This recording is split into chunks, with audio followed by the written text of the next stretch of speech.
ପିଲାମାନେ କେମିତି ଅଛ? ସମସ୍ତଙ୍କୁ ରାକେଶ ଫିଟନେସ୍ ଟିପ୍ସ ୟୁଟ୍ୟୁବ୍ ଚ୍ୟାନେଲକୁ ସ୍ୱାଗତମ। ସପ୍ତମ ଶ୍ରେଣୀରେ ଯେଉଁ ଖେଳ ଶିକ୍ଷା ବହି ଅଛି, ସେହି ଖେଳ ଶିକ୍ଷା ବହିରେ ଯେଉଁ ବିଷୟ ଅଛି ବଲ୍ ପ୍ରଗତିର ଖେଳ, ସେ ବିଷୟରେ ଆଜି ଆମେ ପଢ଼ିବା।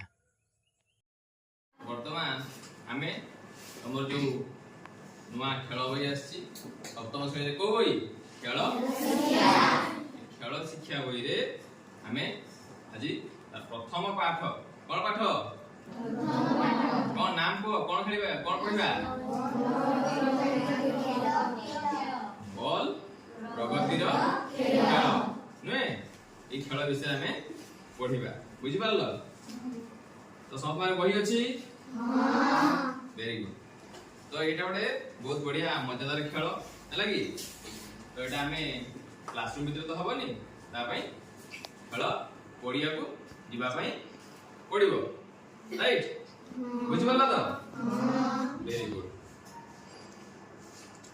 ପିଲାମାନେ ଏଇ ଖେଳ ଖେଳିବା ପାଇଁ ଆମେ ଖେଳ ପଡିଆକୁ ଯିବା ତ?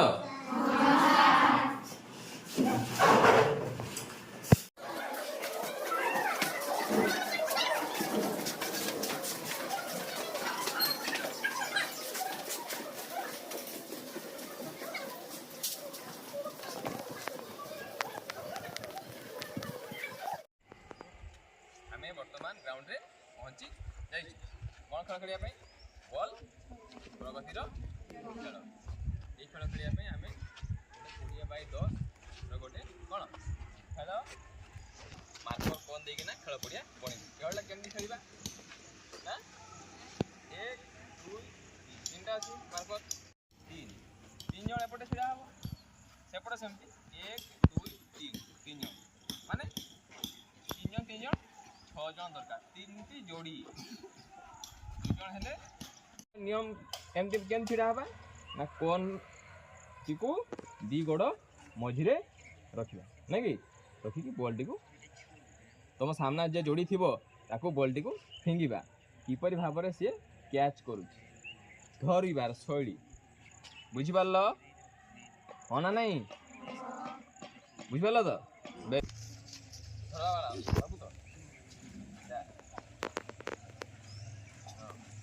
ବର୍ତ୍ତମାନ 3 ଜଣ ଛିଡ଼ା ହେଇଯାଏ।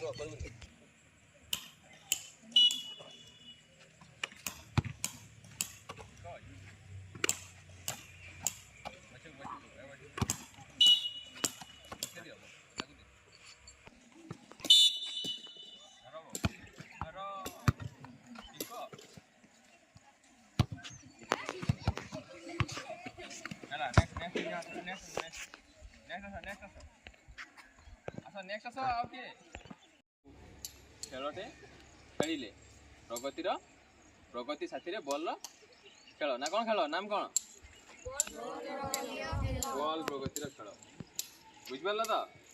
ହଁ, ଭେରି ଗୁଡ୍। ତ ଯେତେବେଳେ ଖେଳ ଖେଳିବା ପୂର୍ବରୁ ଆମେ ଏକ୍ସରସାଇଜ କଲେ, ୱାର୍ମ ଅପ୍ କଲେ, ହଁ ନା ନାଇଁ?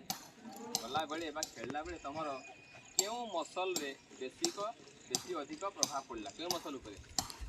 ଦେହର, ଗୋଡ଼ର ମସଲ ନାଁ ଜାଣିଛ? ମସଲ ନାଁ ଜାଣିଛ କି? ମସଲ ନାଁ ହେଉଛି କପ୍ ମସଲ। କ'ଣ ମସଲ? ରାଇଟ୍। ଆମେ ଖେଳୁଛେ ବା କିଛି ଏକ୍ସରସାଇଜ କରୁଛେ, ଏଇ ମସଲ ଆମର ଉପରେ ଗୋଡ଼ର ବେଶୀ ପ୍ରଭାବ ପଡ଼ିଥାଏ। ଟାଇଟନେସ୍ ପୁରା ଟାଣ ହେଇଯାଏ। ଧରିକି ଦେଖ, ସମସ୍ତେ ଟାଇଟ୍ ଲାଗୁଛି ନା ନାଇଁ? ଟାଇଟ୍ ଲାଗୁଛି? ଯାହାର ଟାଇଟ୍ ଲାଗୁଛି ମାନେ ସିଏ ଠକେଇଛି, ଭଲସେ ଏକ୍ସରସାଇଜ କରି ନାହିଁ। ଯେ ପ୍ରତ୍ୟେକ ଦିନ ଖେଳ ଖେଳେ, ଏକ୍ସରସାଇଜ କରେ, ତାର ଏଇ କପ୍ ମସଲ ପୁରା ଟାଇଟ୍, ରାଇଟ୍? ପିଲାମାନେ ଭଲ ଲାଗିଲା? ଓକେ। କ୍ଲାସ୍ 7 ସାବଧାନ ବିସର୍ଜନ।